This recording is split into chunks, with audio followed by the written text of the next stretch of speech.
morning. Today we will talk about the lesson, the cell, the building unit of the living organism. We complete this lesson. We reach to the point planet cell. The planet cell is consists of cell wall, plasma or cell membrane, cytoplasm, green plastids, sac, vacuole, and nucleus. Let's know the function of each of the following. Cell wall. Cell wall is the wall that surrounds the planet cell from outside. It is the cell that surrounds the planet cell from outside. It supported the planet cell and give it definite shape, give it accurate shape. This is the cell wall. Then, plasma or cell membrane. It's a membrane that surrounds the cytoplasm and its function controls the substance enter or leave the cell. Plasma membrane or cell membrane, it's a membrane that surrounds cytoplasm. And the function of plasma membrane or cell membrane controlling anything go inside the cell or outside of the cell. Cytoplasm is a fluid or liquid that fills the cell and all the cell components are suspended in it. Cytoplasm is a liquid inside or fills the cell and all the components suspended in it. Its function, all biological operation of the cell occurs in it. All biological operations, any biological operation occurs inside the cytoplasm. Then green plastids or chloroplasts, they are responsible for making food by absorbing sunlight during photosynthesis process. Green plastids is responsible for making food during photosynthesis process. Nucleus, it organizes the biological operation inside the cell and responsible for cell division. Nucleus organizes the operations inside the cell. Organize the biological operation, organized by the meaning of arrangement of biological operations inside the cell and responsible for the cell division. And this is called the sac vacuole. This is the structure of the planet cell. Let's know the structure of the animal cell. Check a ready-made slide of the mouse membrane of any animal by the microscope. If I get the ready membrane of any animal and put it under the microscope, your observation the presence of similar units that are arranged together. The animal tissues is composed of similar units called the animal cell. The animal tissues composed of units which is called the animal cell. Animal cell is same of the planet cell but in different in one or two something. At the first, in the animal cell, there is no cell wall, but in the planet cell, there is cell wall. Here, there is no cell wall, but there is a plasma membrane or cell membrane and has the same function, plasma membrane that surrounds the cytoplasm. And it contains cytoplasm, which is a liquid which all cell components suspended in it and consists of nucleus and small vacuoles. Okay?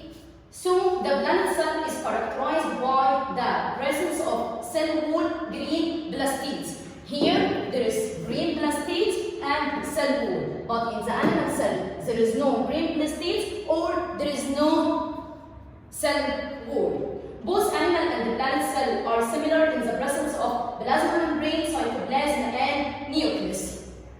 But both of them have plasma membrane, have cytoplasm, and have nucleus. The animal cell has indefinite shape. Give reason why animal cell has indefinite shape, because it doesn't have cell wall, and we studied the cell wall that's responsible for give a definite or accurate shape to the cell. But here there is no cell wall, so there is haven't a definite shape.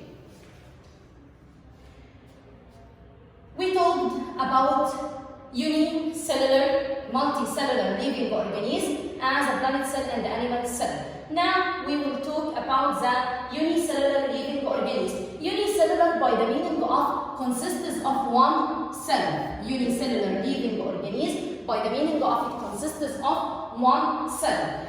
They are integrated living organisms that can't be seen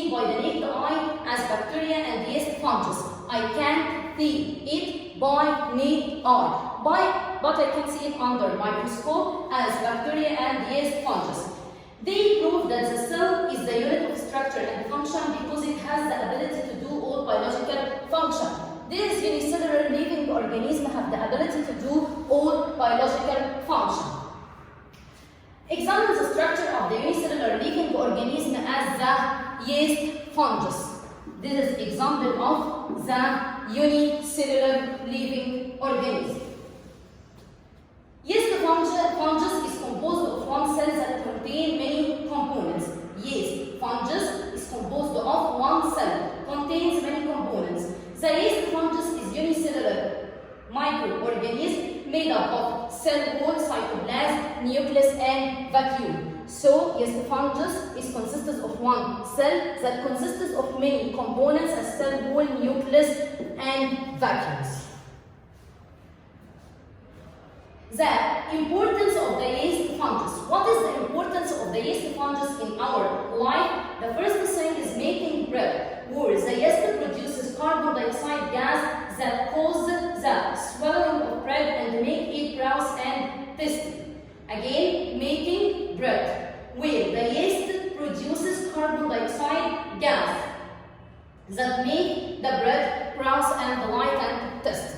Okay? So the economic importance of the yeast fungus is producing the carbon dioxide gas that make the bread light and gross and tasty.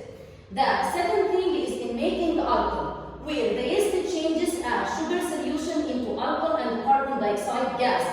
Again, the yeast fungus used in making alcohol, where yeast changes sugar solution into alcohol and carbon dioxide gas. How?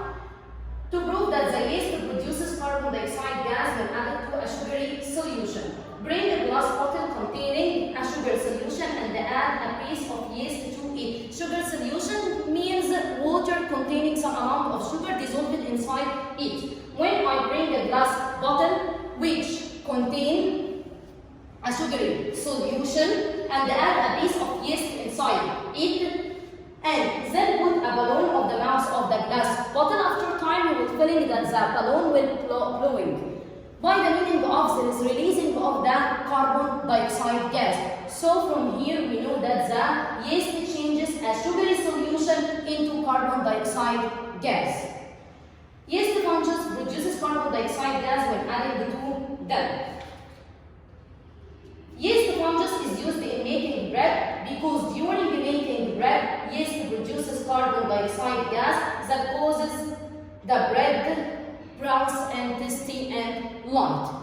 So, in general, we talked about the unicellular, multicellular living organism as the plant cell and the animal cell, and know the difference between them and function of each of the following.